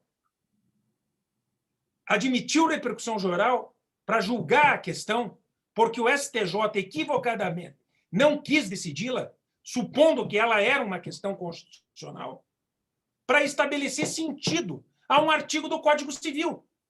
Não cabe ao Supremo estabelecer sentido ao artigo do Código Civil. Isso é função do STJ. O Supremo pode controlar a constitucionalidade da interpretação do STJ sobre o Código Civil. Se o Supremo decide antes do STJ sobre a interpretação do Código Civil, ele diz que o STJ não serve para nada, que era melhor que ele não existisse. Esse é o recado que está sendo passado. Aí, um desequilíbrio da função constitucional atribuída às Cortes Supremas. A Constituição atribuiu às Cortes Supremas espaços diferenciados. Cabe ao STJ definir a interpretação da lei e, portanto, do Código Civil. Depois disso, cabe, obviamente, ao STF controlar a constitucionalidade. Se for o caso, inclusive, fazendo interpretação conforme como técnica de controle. Mas, antes disso, ele não deve fazer controle de constitucionalidade. Por isso que eu falei no início sobre o dever de não decidir. A Corte não deve admitir a repercussão geral antes de ter sido firmado o precedente pelo STJ, porque senão vai estar decidindo de forma precipitada. Vai estar, na verdade, negando a função do STJ. Nua e cruamente o que é decidir sobre o sentido da lei antes do STJ, se não negar a sua função. Esse é um problema que surgiu em vários países do mundo, que gerou várias crises entre as cortes de cassação e as cortes constitucionais. No Brasil não existe crise, graças a Deus. Não existe crise entre as cortes supremas, mas existe uma grande insegurança de parte dos advogados quanto ao recurso cabível no caso de decisão interpretativa da lei. Eu mesmo posso dizer que, nesses casos, interponho 2 recursos. Porque não quero que o meu cliente me atribua a pecha de perda de chance. Porque eu posso, eventualmente, interpor um recurso e, diante da não solidificação disso que eu estou dizendo, pelas cortes, o recurso é capaz de não ser admitido nem pelo STJ, nem pelo Supremo, como já ocorreu em vários casos que eu conheço, e em que eu advoguei. Vários casos em que eu advoguei, o recurso especial não foi admitido sob o fundamento de que a questão é constitucional. O recurso extraordinário não foi admitido sob o fundamento de que a questão é infraconstitucional. Explicação para o cliente é de que as cortes assim decidiram. Mas se eu tivesse interposto o recurso, ele ia dizer, você não interpôs o recurso, sou certo. Então, o que acontece? Todo advogado interpõe os 2 recursos. Interpõe os 2 recursos e, obviamente, dobra o trabalho das cortes. 2 recursos só podem dobrar o trabalho das cortes. Dobra desnecessariamente por falta de esclarecimento dogmático e doutrinário de uma questão que é simples, é simplíssima. Não cabe recurso extraordinário contra a decisão interpretativa. Deixa o STJ decidir antes. Não interpõe recurso extraordinário. Esse é o ponto. É muito simples. Nós, advogados públicos e privados, ficamos de mãos atadas nesse debate, porque, de um lado, a gente tem a jurisprudência defensiva, os 2 tribunais a respeito do conhecimento, a gente tem a zona de penumbra entre os 2 tribunais, então, acaba que, ao invés de duplicar, talvez até triplica, que a gente interpõe 2 recursos, especial e extraordinário, contra a decisão do TJ ou do TRF, e depois a decisão do STJ em recurso especial, a gente interpõe um recurso para o Supremo Tribunal Federal. Então, e na condição de advogado, público ou privado, isso é o que tem que ser feito. Enquanto não há compreensão desse papel, essa distinção, a gente está público pior ainda. Público pior ainda, porque você ainda corre o risco dos teus colegas torcerem para você interpor o recurso errado, para que o teu recurso seja reconhecido como errado, para depois riem da tua cara. Ou então para instaurarem um processo administrativo contra você. Por incrível que pareça, muitas vezes os teus colegas são os teus piores inimigos. Professor, eu agradeço. É difícil falar essas coisas, mas a gente tem que ser honesto, né? Quando fala em teoria. Eu acho que nós temos que dialogar de forma franca, porque se for para falar o que não é bom de ser ouvido, as coisas perdem a utilidade, na maioria das vezes. Esses ambientes de debate acadêmico permitem essa franqueza, tanto intelectual quanto ética e moral. Tem que permitir. Né? Eu agradeço. Já chegam 2 horas de exposição e debate do senhor. Imagino que a gente tenha ultrapassado um pouco, mas é uma oportunidade para a Promate, para a Escola Superior, ter o senhor um debate tão aceso e com tanta profundidade. Então, agradeço ao senhor e devolvo a palavra para a doutora Juliana. Agradeço ao Dr. Saulo Gaiva e agradeço novamente ao Dr. Luiz Guilherme Marinoni pela brilhante exposição, que trouxe tanto conhecimento, tanto debate para a gente hoje. E assim eu encerro o nosso evento, segundo seminário da Advocacia Pública, agradecendo a presença de todos vocês que estiveram com a gente todos esses dias, acompanharam todo o curso, e até uma próxima oportunidade. Uma boa noite a todos.